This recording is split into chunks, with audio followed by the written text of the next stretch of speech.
The purpose of WealthTalk is to educate, inform, and hopefully entertain you on the subject of building your wealth. WealthBuilders recommends you should always take independent financial, tax, or legal advice before making any decisions around your finances.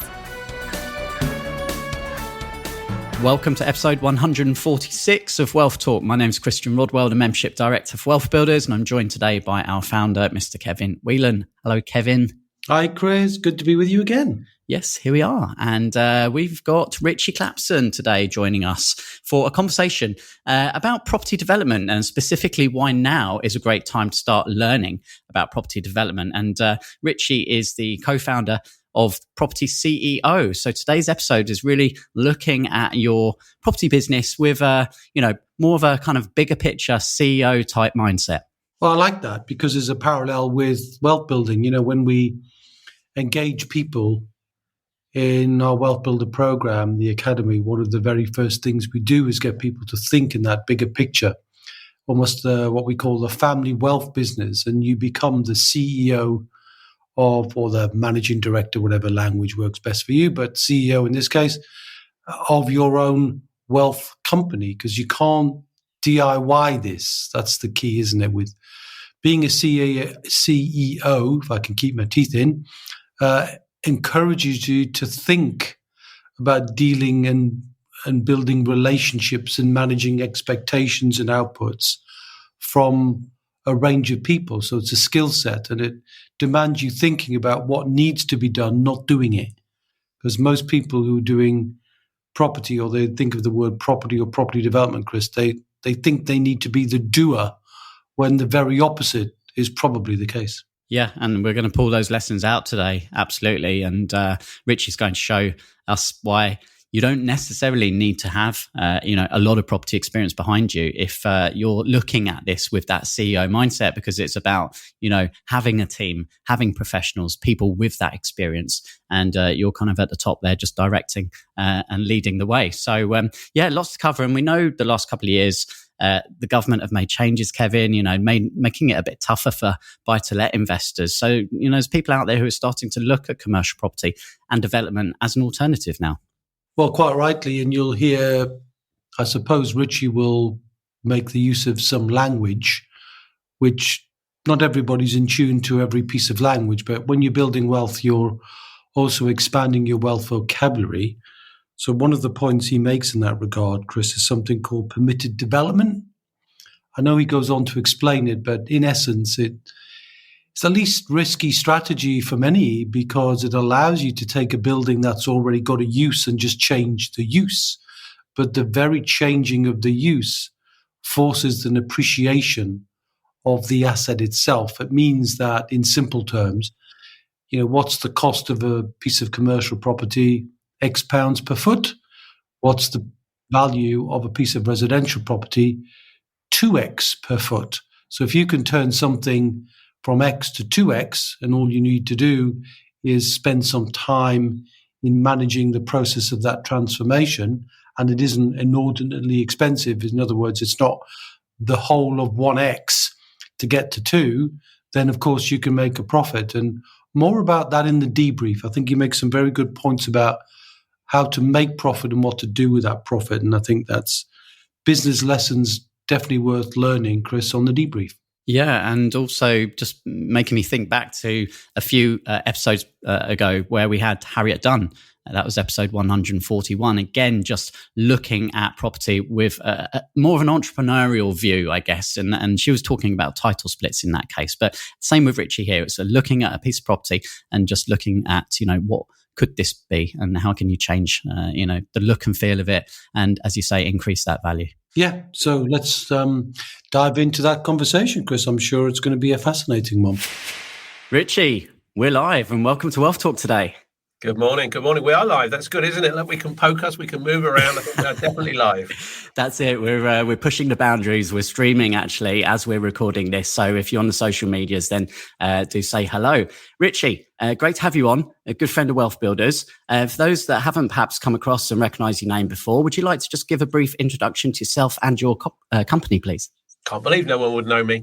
Yeah, absolutely, Christian. Look, it's a pleasure to be here. Thanks for inviting me on.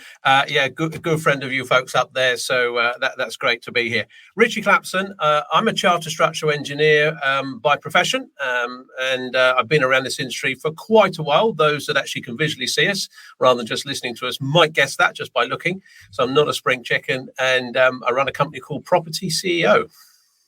Yeah. So Property CEO and the topic of our conversation today, Ritchie, is why now is a really good time to start learning about property development. And property development, I think in many people's minds maybe conjures up, quite advanced strategies. You have to have good knowledge already behind you about property, but you're going to, share with us today that that's not necessarily the case, and that actually property development is a strategy that, is open to everyone, really. I think so. And I think the first thing I'd say, Christian, as well, I don't like to talk about strategies. I'd like to say the property development business is an opportunity that is available to lots of people. It's a business opportunity. Right. And let's go into that point then, because you've called your company Property CEO. So very intentional there, Ritchie. I know you've got many, many years of entrepreneurial business background yourself. So tell us about the name Property CEO. What's behind that? Well, first of all, Christian, by you saying many, many years, you're also saying that I'm old, but I can take that. I can take that. What's behind it? Let me tell you very quickly how it started. So my co-founder partner here, Ian Child, actually was a student of mine. I used to train students privately. I'm a chartered structural engineer by profession, been involved in lots of high-level projects around this country, invited by the government to peer review Olympic Stadium, National Aquatics, those sort of things in 2012, and part designed the Wimbledon retracting roof. So all sorts of things I've been involved in. I trained Ian privately over a period of time, and one of the things he asked me, the very first question, Chris, he asked me, how will you get me credibility if I want to be a developer? And I said, well, I can't. And he said, but that's what I want. I said, I don't care what you want. What makes you think you can come into my industry that I've been in, took me 9 years to get qualified, that you're suddenly going to get credibility? And what I said, that what I can get you is credibility as a property CEO. That's eventually where the name come from. And he said, tell me more. And I said, well, look, when you want to come into this business, the problem and the mistake that most people make is they think they're learning a property strategy. They come in and they think they've got to get this instant credibility and know everything about the property strategy. But that's just impossible in development. It's too big. And the better solution, the right solution to come into any business, particularly if you're transitioning into property, even if you're transitioning from buy-to-lets into property development, it's a big, big change, is come in as a business owner, come in as a CEO. And the analogy I always like to use, Christian, is about a cabinet minister. And let's not get political, whatever you think of the cabinet ministers or the current political parties. But if you've got a minister in charge of defence, they're in charge of tanks and guns and armies and that sort of things. And topical at the moment, of course, sadly. But if they then get moved to health, now they're in charge of doctors and beds and medicines.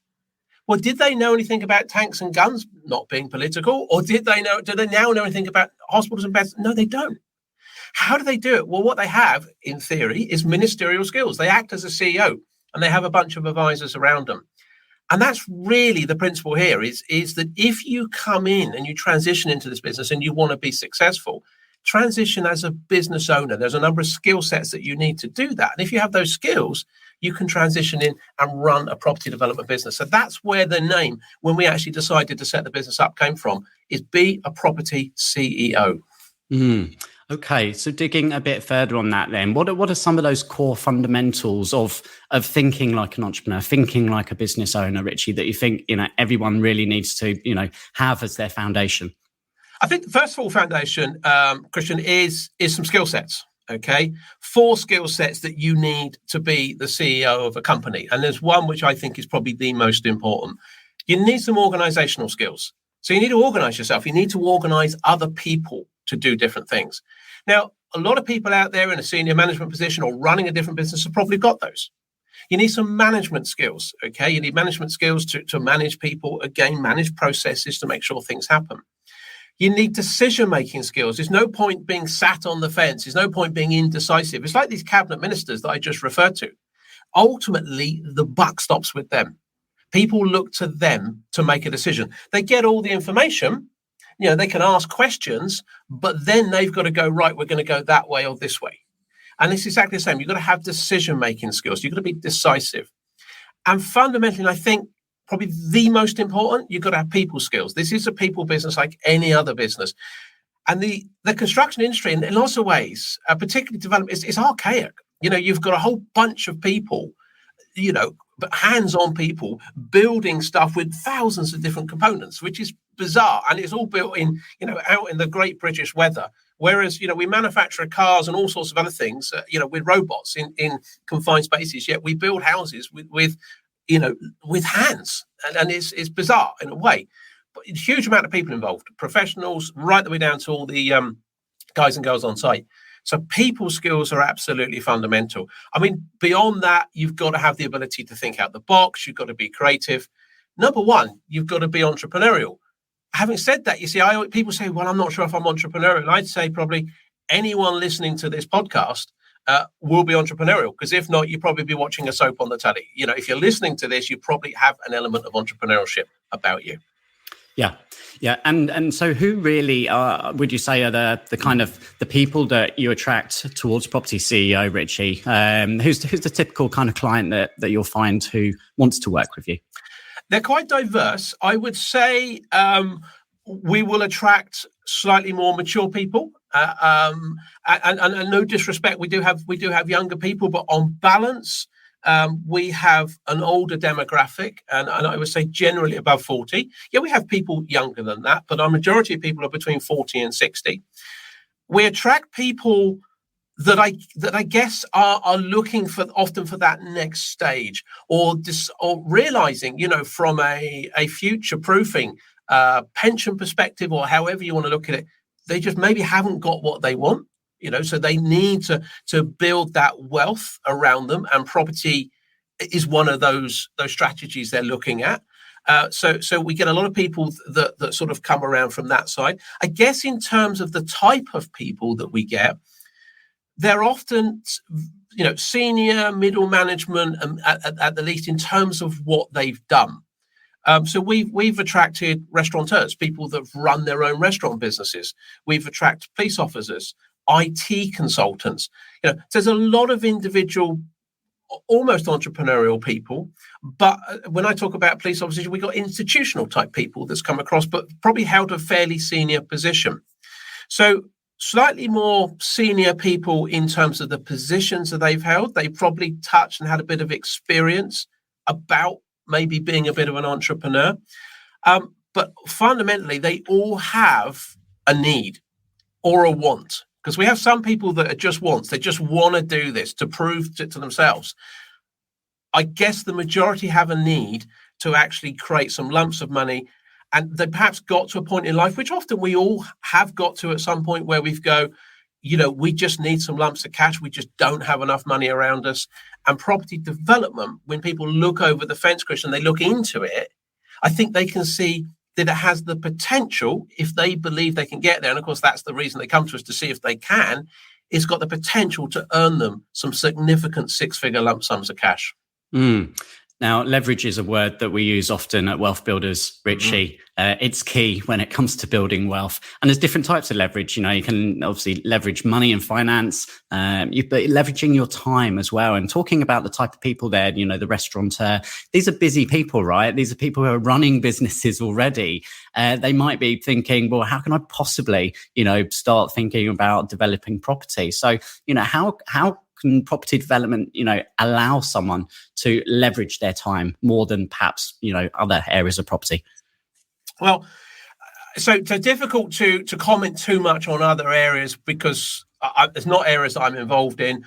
I don't really have any interest in buy-to-let HMOs, and definitely no interest in service departments. I can't think of anything worse, but each to their own. But that's like running a mini hotel. I mean, those that excel at that have really got some great systems in place. Those that don't, unfortunately, they get tied to it.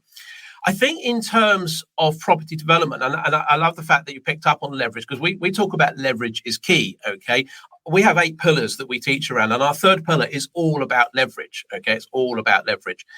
And I always say to people as well, just before I answer that question in terms of how can you do it, is that I always want our students to be rich, okay? I want them to be really rich. But I say to them, I don't mean financially.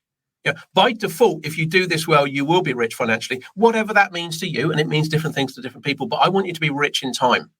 because that's the one thing that you can't get any more of. You have what you have, whatever you're given, and whenever your time's up, that's it. So you've got to make most of that time. So the great thing about property development, and the reason I like teaching it, is when people get it right and they do it well, and maybe they transition over full time from what they did as a job, if that's what they want to do, they have time. They have time in abundance, which gives them back a huge amount of opportunities in life.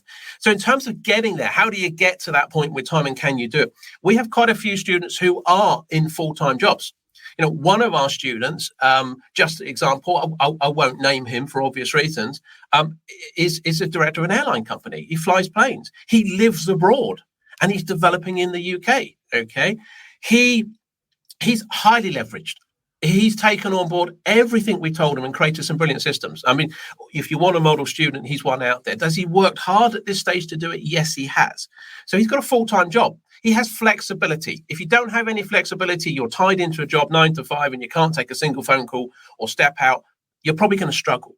But if you've got some flexibility, and that's why probably most of our students that say are middle senior management or maybe run their own businesses, they've got some flexibility.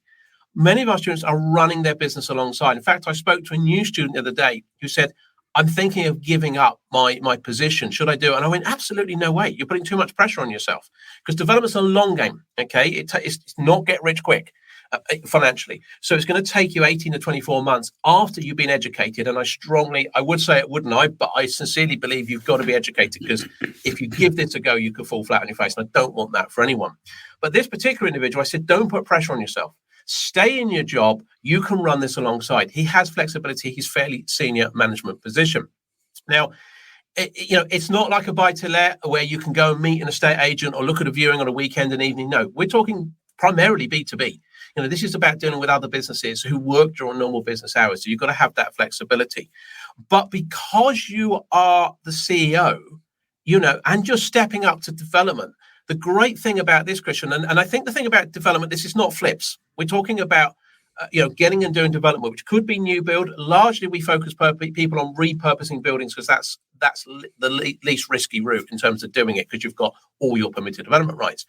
But what we say to people is, when you step up to development, you can afford more professionals around you, and this is the secret of the leverage. So you sit at the top of the tree. You've got a project manager underneath you, and he or she is going to run the project. They're going to run, if you want them to, the architect, the structural engineer, okay, the cost consultant. And then in turn, they run the contractor, who beneath them actually run all the subcontractors. So you're not having to look after plasterers, electricians and plumbers. That's all being controlled. So your touch points are relatively minor. There's peaks and troughs. There's bits of work that you've got to do at certain stages, and then there's bits of time where you've just got nothing to do. So it is highly leveraged on that basis, because you're using the skills, and rightly so, of lots of other people to do this. There's a great saying often we have out there, is that, a property developer is not going to lay a single brick, and you're not going to get involved. You're not going to do the drawings. You're not actually going to be doing the technical calculations. You're not going to be running the individual subcontractors. You are running a business, and because it's highly leveraged, then you can do it. Yeah, all coming back to that property CEO thinking like a business owner. Yeah. Wow, there's a few points there I really want to pick up on.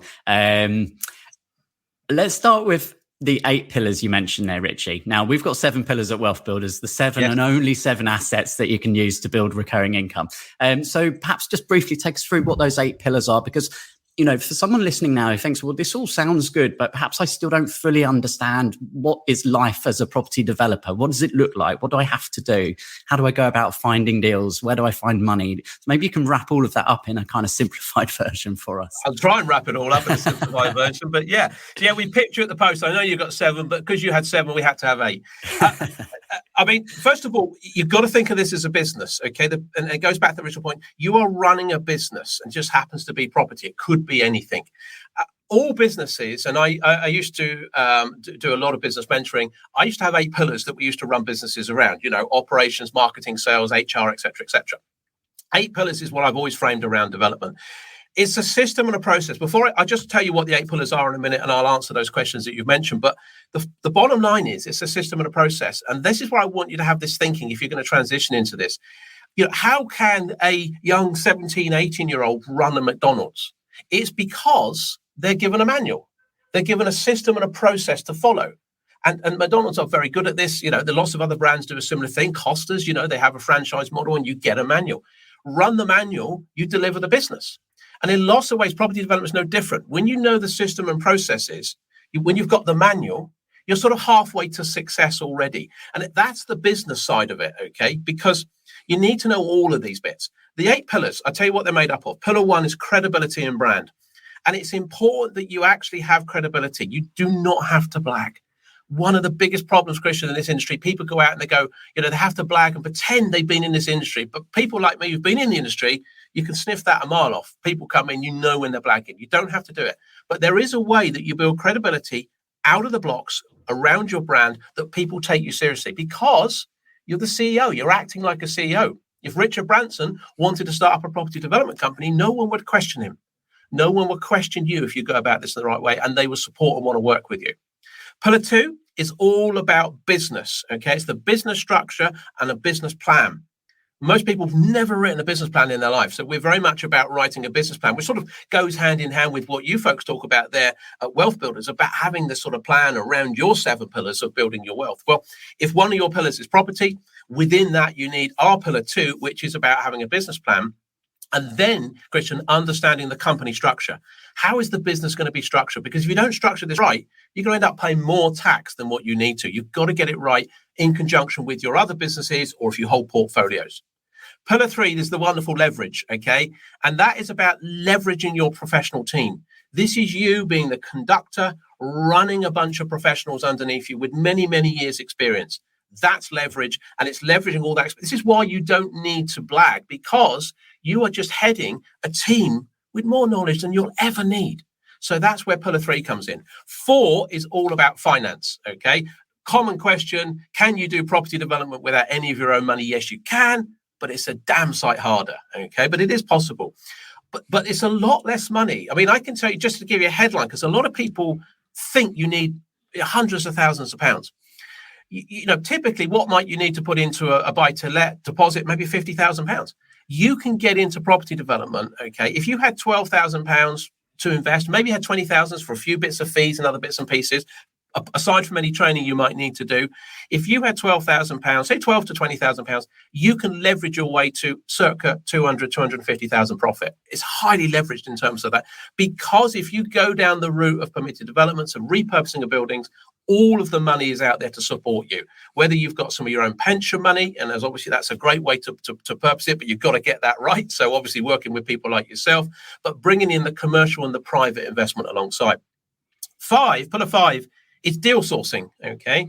And I always say it's as much as actually finding a building, but it's also about knowing what to do with it. Because many people look at a building and then I don't know, and it's gone. The opportunities pass them by. So it's about, pillar 5 is about not only finding a building or a bit of land, but it's knowing what to do with it. So that's deal sourcing. And that is, again, one of the big things that people struggle with. Is it hard? Of course it's hard. You should be pleased it's hard, because otherwise everyone would want to do it. And it's never going to be easy to go out and highly leveraged earn £250,000 a year. Pillar 6 is analysis. Okay, that's all about the numbers. And it can't be emotion. It's got to be the numbers. You've got to know how to analyze deals. And if the deals don't stack up, you move on. So 6 is all about numbers. Pillar 7 is the technical know-how. I always say you need to know what you don't know. And if it sounds a bit balmy, but what I'm saying is you need to know what you don't know. We tell you what you don't know. We teach you what you need to be taught, and we tell you what you don't need to be taught. This is the point about being the CEO. You don't need to be a specialist planning consultant. You don't need to be a structural engineer, and nor can you be. You just can't get that amount of knowledge, particularly because you don't have enough time and you want your time back. So pillar 7 is all about the knowledge. And then 8 is the most important. And this is where I think a lot of people fall down. You can do 1 to 7, Christian, absolutely perfect. But if you don't know pillar 8, everything comes undone. And that is about procurement, cost, and communication control. It's about delivering the project on time, on budget, to the required quality. And that's where those organization, management, decision, and indeed people skills come in. But there are lots of systems and processes in this industry that we have to do this right. I will tell you, many existing developers in the industry, this is the bit they mess up big time. Largely because a lot of developers that you see out there that are established were never educated. They often are jobbing builders that's gone up, and they what I would call roller coaster developers. Sometimes they make money, sometimes they lose. Sometimes they make money, sometimes they lose. And that's not a great way to be, okay? But that's how a lot of them, and if you talk to them, that's how a lot of them are. So pillar 8 is the most important. So that's the sort of 1 to 8. It covers everything from your credibility right to delivering the project at the end. It's a system, it's a process. Master that, and as I say, you're probably halfway there. Yeah, no, thank you for that. We love a framework, Wealth Builders. And, that just goes to show you can't do this alone, right? It's all about collaboration. It's all about education. It's all about teamwork there. 100%. Yeah. Now, you've mentioned a couple of times permitted development, Ritchie. For anyone listening who's not clear on what that means, could you explain that, please? I could. So very simply, okay, in terms of doing development of any description, we teach developers. So we teach people end-to-end of development. That's all we do. We just have one program. We teach you to develop, and you can develop new build land. You can develop a refurbishment and conversions. We would tend to steer most of our students to actually developing conversions. Why? Well, first of all, if you want to repurpose a building or a bit of land, you have to have planning permission to change its use from one use, either a bit of land or a building in a certain use, to a different use. Okay, which a lot of people think about residential, but don't get restricted as a developer just to converting residential products. When you talk in terms of wealth builders and you talk about, you're spreading out your opportunities and your wealth generating, you probably should have a mix of commercial and residential assets within there as well. So you can convert commercial buildings. But within that, the conversion of the building to a different use class generally would require planning permission. All new build land requires planning permission. The planning system in this country, Christian, is broken, okay? It's a mess. The government realised that. Contrary to every other property type of, I'm going to use the word strategy, that you might get into, where buy-to-lets, for instance, the government are penalising at every turn landlords, and I don't know why, but they are. They actually support property developers, particularly small scale, and that's really important, that if you're going to be doing development, be a small scale property developer, okay? And with that, they're supporting them with permitted development rights. What it says on the tin, it's a right to do certain developments, okay? That means that you can take certain buildings in certain classes and change their use, and this allows you to change their use into residential. So you can massively uplift the value. You have to go through a process, what we call prior notification, but there are only a handful of things that the planning consultants can, or planning authority, can question and challenge you on. Once you've answered those, and you're going to answer those with your specialist planning consultant even before you submit, you'll know you've got it. Then they're obliged within 56 days to give you an answer, and you just carry on. So it gives you this ability just to, with certainty, to go and do development. So it's a right to do certain permitted developments. The secret to that as well, it's less risk, and of course this is risky. So you've got to get the risk down. And the funding, when we talked about the pillars and bringing money, pillar 4 funding to it, actually funders will support deals because they know you have certainty in you're able to develop them. So it's the right to do certain developments. It is the secret to actually being successful at this when you first start. Yeah, and that's great. And we're talking today about why now is a great time to start thinking about property development. So what are some of the economic factors, the changes in government, regulations? Why is development a good option for people to start thinking about?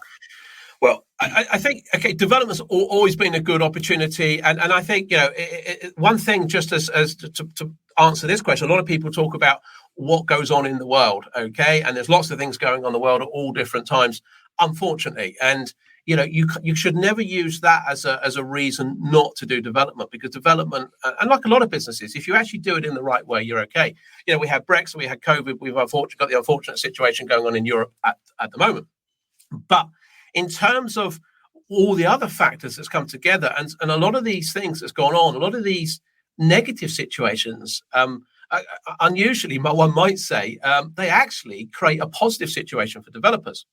And a lot of it is to do with market disruption. When any market is disrupted, then there's an opportunity in any business sector. Okay, a property development is no different. So when the world is disrupted, the markets are disrupted, that's when opportunities exist. You can sit on the fence, you can do nothing about it. But actually, if when everyone else is running that way, you go this way, you go in a different direction with consideration and with thought, then actually you can be quite successful. What do I mean by that? Well, let's take a few sectors. Let's take the office market sector. We know over the last few years, that's been massively disruptive and people are working at home. that's never going to go back to the situation of people packed into offices. In fact, we tried to do this quite a few years back. Was it 15 years, 20 years ago? And people like Google stopped it. They said, oh, no, we shouldn't do that. We've all got to be in offices. But I think now the tide's turned. So that means the office market's disrupted. A lot more stock will come to the market. The same for the retail. The high street has been massively disrupted. We've all gone over to Amazon or whoever. Why do we want to fight the high streets and the rain with the kids and parking meters just to buy a kettle? We don't. We just order it up and it turns up the next day. So the high street's massively changed. So a lot of shop buildings, a lot of stock is going to become available. And that can go into all different sectors, restaurants, industrial, light industrial. With more stock on the market, what does that mean? Well, that means you've probably got some motivated sellers. And motivated sellers means suppressed prices. And there's often said, and it's quite true to an extent, you make your money on property development when you buy. That's when you can make your profit. So if you can actually buy from a motivated seller at a slightly distressed price, and I'm not saying you're going to have one over on them, because then you're doing them a favor because they need to get out, you want to buy it. You can then, with permitted development rights, convert this and get a massive uplift. Okay. Now, there are also, when I talked about not just residential, because residential does a massive uplift, more opportunities exist there in terms of converting buildings into other commercial uses. I've talked a lot about co-retail. I talk a lot about pod offices, okay, and the new way of actually tackling retail and tackling the commercial office space requirements. So if you get in and address what the market wants, because it's a disrupted market, that opportunity really exists. So there's lots of things that's gone on which disrupt the market. But the bottom line is, when a market is disrupted, then that's when you want to get in. And of course, the great thing is the money is still there. The money is in abundance. Okay, so if you actually have got the deals, you can find the deals because it's a disrupted market. You can get them at a good price. The money can still come to it. And of course, if you can get the skill set and you know the system, the process, the 8 pillars, then you've got a great chance of doing it. So always look at a disruptive market as an opportunity, but you've got to go and create that opportunity. Yeah, no, that's great. And thank you for sharing and opening our eyes a little bit more to the world of property development and being that property CEO, Ritchie. Just finally, just really thinking, on the ethos of Wealth Builders about building wealth across multiple pillars and how you've been able to do that for yourself, looking at the business pillar, property pillar, investing, joint ventures, the importance of building wealth in multiple areas. Yeah, so from a personal perspective, my primary driver and love has always been business. Okay, yes, I'm in the property arena, so I've done a lot of property work, and so that is, I guess, one of my pillars. My primary pillar though is been investing in businesses and building businesses, and that's what I like to do. That's what I get enjoyment, and I think one of the things I would say is you've got to do what you enjoy, because if you do what you enjoy, you're going to excel at it, and actually. One of the things I do now, and it's interesting, I retired 10 years ago. I actually sold out my engineering business. I retired and I got quite bored. I had no real purpose or focus or vision in life. Did lots of other businesses, got involved, lots of other investments and so on and so forth. And they're okay. They make some money, but they don't get you excited. And I think one of the important things is do something that does excite you. So for me, I run a training company now. Never, if you'd have asked me, 10 years ago, would I run a property training company? I would have said it's probably the last thing I want to do. But actually, I get in my flow. This is what I enjoy doing. I enjoy mentoring people, coaching people, inspiring people, taking people forward, and changing people's lives. So for me, in terms of pillars of wealth, the most important one is the one that actually makes me rich in myself. Okay, I talked about being rich in time and rich in enjoyment. That's the big thing, because I think money itself is great. But what are you going to do? What's the reason for it? We don't make £5 million to put it in a glass box and sit it in our sitting room and look at it. It's the means to an end. Help other people do something. So in terms of me, yes, my investments might be not as diverse as others, because primarily it would be property and business. I mean, I guess, you can extend, and I know some of the things you talk about. Yes, we have IP. Our business is hugely built around IP because it's got my near 40 years experience. Yes, we have books which we've written, which are ongoing IP. So I guess we diversify in those other pillars as well. And of course, you can do all of those things as you get older. that stuff is naturally there. You've just got to extract it out and work on it. But always for me, being based around business, and I guess primarily always in the property arena. Yeah, and I think that's great. A great lesson there, starting with the end in mind, finding out what it is that, as you say, is going to give you that happiness at the end of the day, and then choosing the path that's going to give you the least resistance as well, right? Yeah, absolutely. Yeah, good. Ritchie, thanks so much for sharing everything with us today. You've been a great guest on Wealth Talk. Well, pleasure. Thanks very much for having us. So lots of great points from Ritchie there. We'll look forward to going through those in a second. Kevin, let's have a look at Trustpilot, and we've got a review from Steve, which I'd like to read out. And Steve says, when I stumbled across the Wealth Builders podcast, I felt a whole new world of relevant information had come my way. I'm really enjoying them and have learnt a lot already. I usually listen to them on the drive into work and find that it gets me in the right frame of mind for the rest of the day. Interesting. I'm hoping he's getting in the right frame of mind to find a way to transition from that need to do work until work is a point of choice.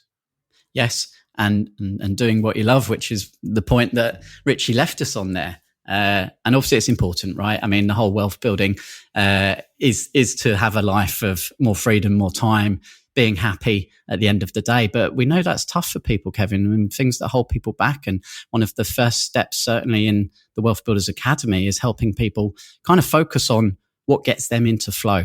And, ultimately waking up every day, doing stuff that you love. And I think Ritchie's point here is that as a property CEO, you don't have to do all the work. You don't have to learn how to do the building elements and the planning elements and the management elements. It's about, being a business owner. So, enjoying that. And as we know, Kevin, to build wealth, you have to be a business owner. You have to think like an entrepreneur. I think it's the essence of being a wealth builder is taking that entrepreneurial view, solving the problem of others and doing so in a way that's repeatable. And I guess, albeit it doesn't have to be enjoyable for you, enjoyable for somebody, because somebody needs to be in flow when they do that work. And that's the good point you make about wealth dynamics. It's not just your wealth dynamic. You need to understand but the wealth dynamics of others, which is why whenever we recruit people, Chris, we use wealth dynamics to try and make sure they will be in flow when we ask them to do certain things that will add value to the overall message for wealth builders. Yeah, so there were lots of parallels. Obviously, we had 8 pillars from Ritchie. We know about the 7 pillars of wealth, obviously, at Wealth Builders. But leverage always comes up, and, it's so fundamental. Different types of leverage. We know there's not just the financial leverage, but there's that leverage of relationships and, having the right support, having the right network around you. And that was certainly something that Ritchie talked about as well. I suppose you understand the point that Ritchie's making, but deep down, when people are considering a transition from where they are now to thinking about themselves being a property CEO, they must be having some misgivings of, will they find the right people to trust? Will they know where to find those people who are capable and competent, who are in flow themselves, but also who are willing to put the time, energy, and effort into helping your project to become a success? And that can't be easy, and that must take some time to build those trusted relationships. But in a way, that's what we encourage inside the Wealth Builder program, Chris, isn't it? It's building those connections and building that big black book of, it's not just how to do something, but it's who knows how to do it, and the who not how principle that you've heard me speak of many times before. Yes. Yeah. So anyone who's been listening to our podcast, and certainly some of the early episodes, we talk about, the process for generating capital or cash flow, enabling you to generate recurring income.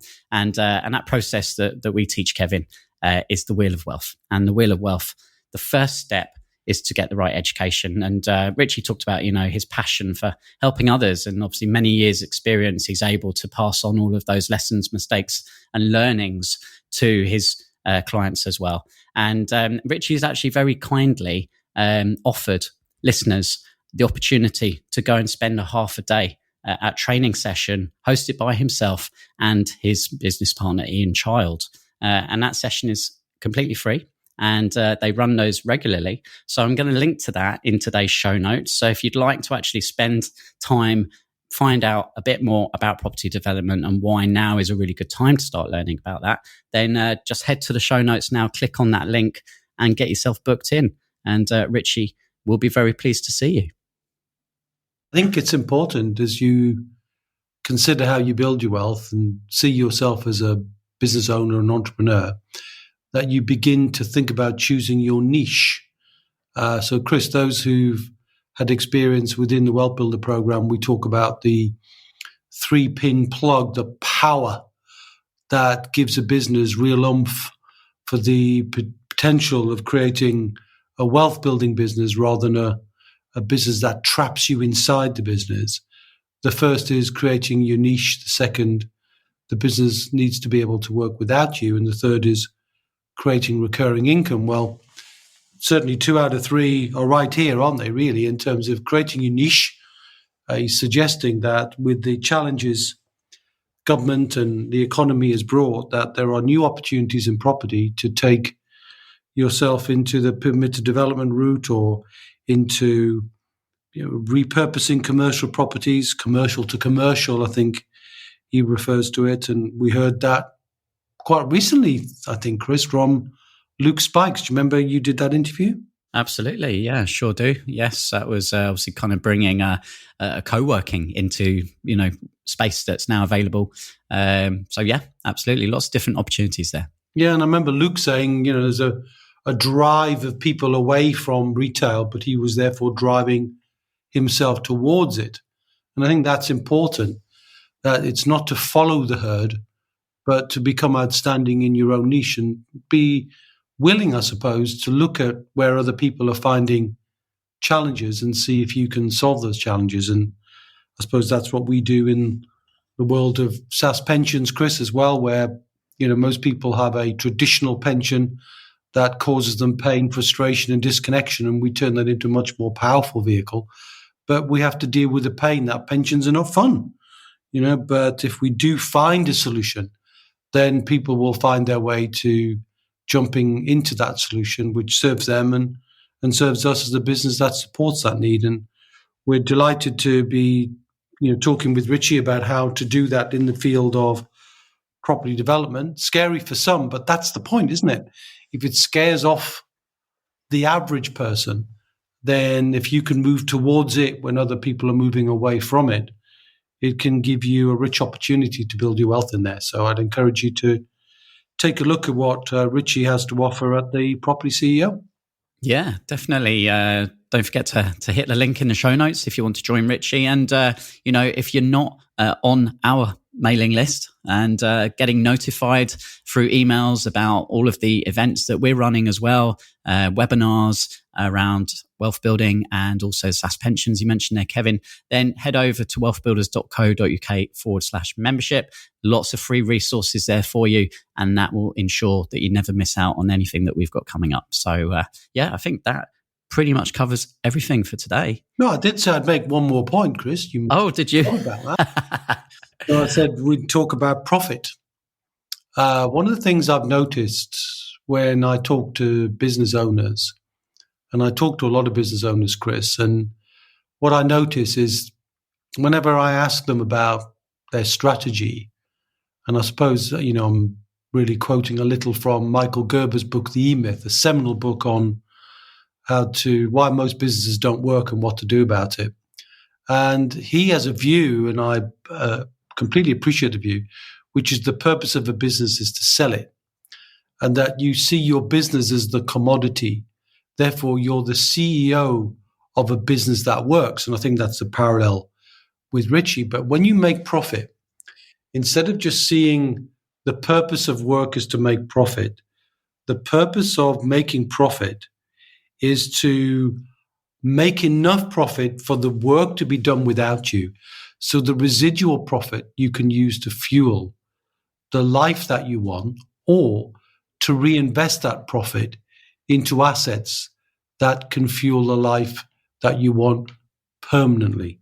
If you don't have a business that's making profit on a recurring basis, then you can make that profit and turn that profit or a portion of that profit into assets that you can then use to build wealth independently. And very important for one extra reason, Chris, and I'll be speaking at a business event coming up. I think we'll signpost that in the next few weeks, which is really all about that if you're recognizing that you want to make profit in your business, you want to be able to turn that profit into multiple streams of recurring income. And how you do that is understand all of the 7 pillars that you can then direct those profit towards making money in property, in business, in joint ventures and intellectual property and so on. So I'm delighted to be talking to business owners, not just how to create recurring income inside their business, but how to use a share of their profit instead of leaving it in the business, which is then likely to be subject to challenge in terms of the business struggles in any way, if it's get litigation or any other reasons why a business might be in challenge, but to use that money, or as I say, a portion of it, to create wealth in addition, so that if you do ever sell your business and get a nice big check, and so few people do that, but if you're one of the few who does, then you've built up all the necessary skills so that your identity as a wealth builder is not lost. When so many business owners, when they sell their business, they lose their identity because they're no longer a CEO of business A. But if you're already a CEO of your business as a wealth building business, you're building the skills as you go. So that was the point I wanted to make. A long-winded way to finish, Chris. I hope you resonate with the point and understand what I'm saying.